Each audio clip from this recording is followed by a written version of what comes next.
Uber is threatening to move out of California and shut down their services temporarily. Is that good or bad? Let's find out. Hey everybody, welcome back to the Newsroom. I am Neil Winterregg, joined as always by the CEO of Matterhorn Business Development, Dr. Greg Winterregg. Find out more about his book, Fun at Work, down below. It's available through many different outlets, and if you have a business, then you're gonna wanna read it. The topic that we're gonna be talking about today, those people need to read it.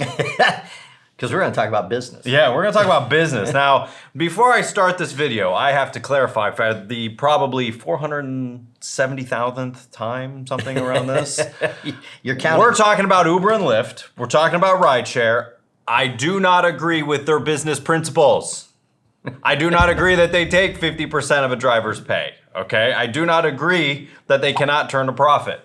But I agree with them on these topics that we are here to talk about today. So do not blow me up in the comments for the time that you drove for Uber and they took 80% of it and now that's my problem. That is not what I'm here. You're hurting Neil's feeling. My feeling. He only has one left. Yeah. And you're hurting it. So we're here to talk about AB5. We're here to talk about Proposition 22 in California. We're here to talk about Uber threatening to leave operations in the state for at least a certain amount of time. The state of California, if everybody's not the state of familiar California. with AB5.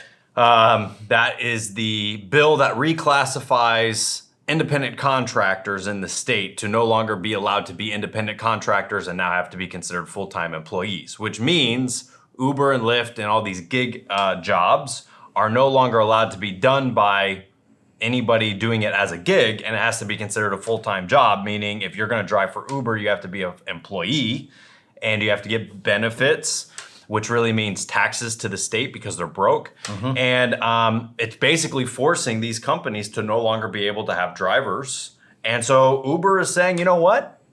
We're just gonna pack up for 3 or 4 months and try and figure this out if our Proposition 22 bill gets, they're trying to get— What's Proposition 22? Apparently Uber and Lyft have each paid $30 million to try and get this proposition passed, where it would basically make them exempt from AB5's classification of an independent contractor. But wait a minute, AB5 was designed to stop them.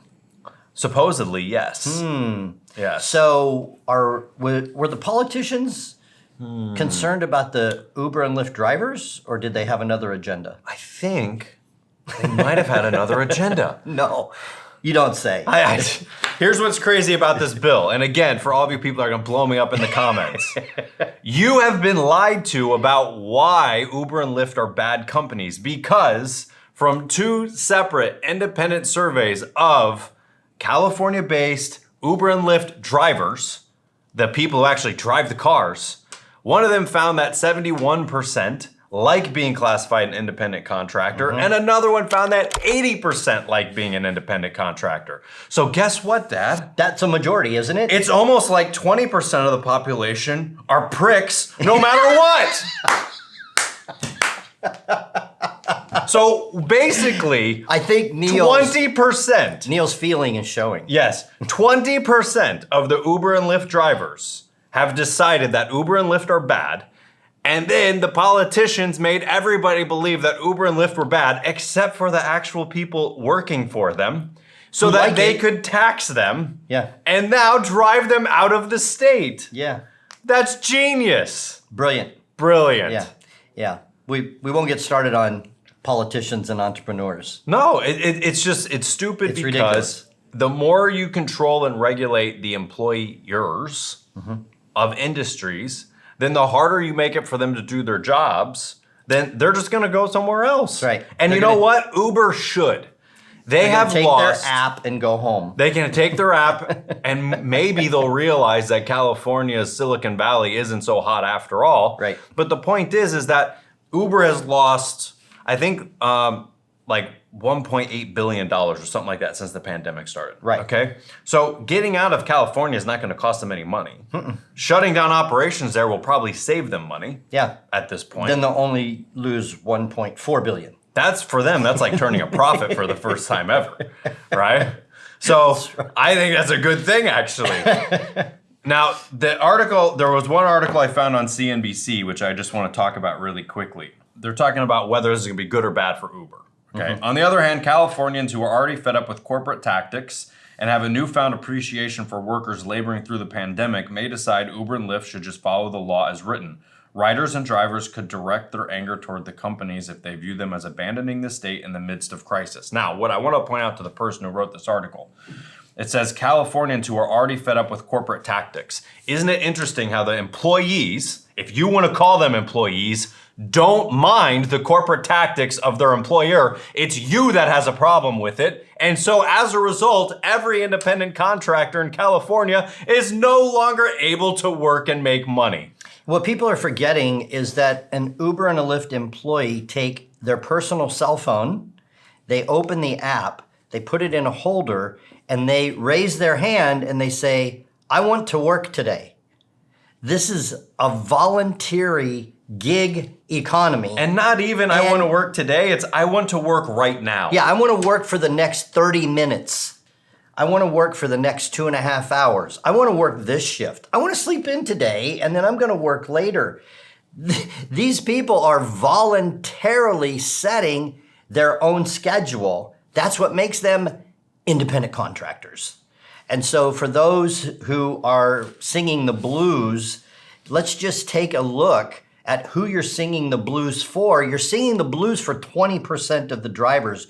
In the one study, no more than 29% of the drivers. And now you're making it sound like it's every single Uber and Lyft driver is being taken advantage of and they're outraged. I don't see them picketing. And our biggest problem with this, by the way, is the fact that it hurts every other entrepreneur in the state, not just the Uber and the Lyft drivers. All the other gig workers. Every gig worker, every musician, every writer, every artist, every consultant has now lost their ability to do their job because you believe that Uber and Lyft are bad corporations. That has nothing to do with the photographer who sells pictures of sea otters swimming to National Geographic, but you just said he can't make money. That's right. And that is our problem with this. And also, I want to point out one other thing about Uber. Go right ahead. When Uber started, it was not supposed to be a full-time job. Right, that was the purpose. It was never set up for people to work for them 80 hours a week. Right. It was to supplement your income in your free time and make a little bit of extra money. Make some extra cash. That was the business model. Why pay for your car and have it sit in your driveway when on the weekends you could go and make money with it?